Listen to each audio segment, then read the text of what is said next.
1, 2, 3, 4. 1, 2, 3. So, tatlong balik pa ng drone.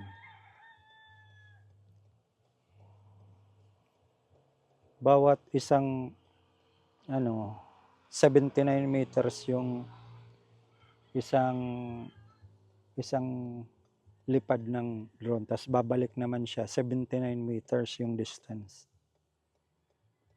Yung speed niya ay 6.5 meter per second.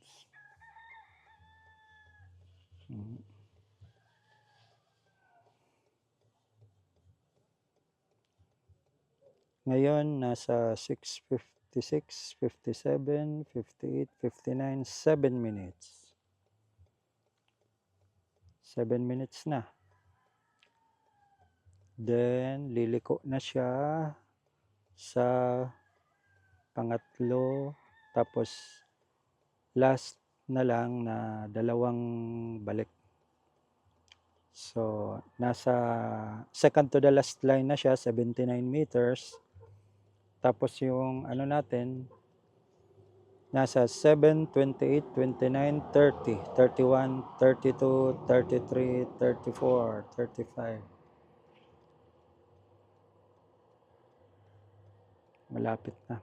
Ang number of picture, 152, 153, 154, 156.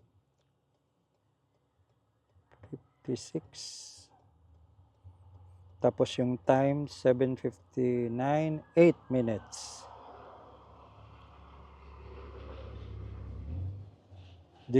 Distance ng drone mula sa akin ay 353 meters. Tapos liliko na siya papuntang last na line. Umabot siya ng pinakamalayo, 386 meters. So, pabalik na siya.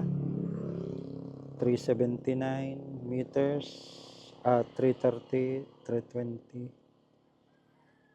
So, last line na po ito. Then, yung picture, 172 na. 844, 845, 846 na yung minuto.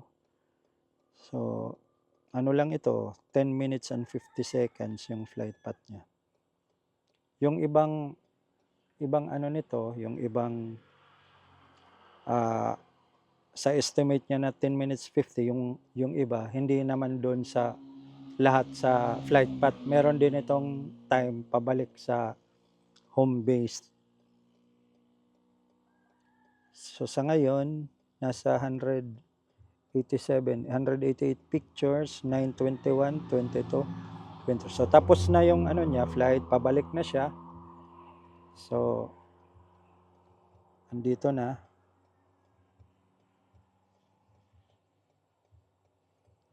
So, iaano ko na ito. Ina-navigate ko na kung saan siya papatak. Kasi baka lumayo.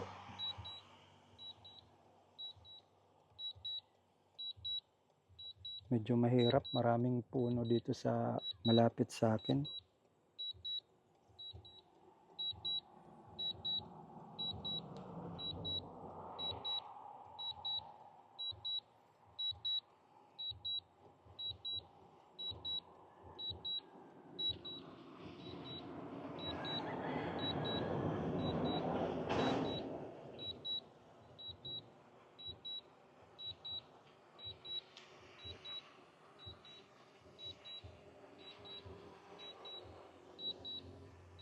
Malapit na magta-touchdown na. So, andun na siya. Pababa na. Touchdown!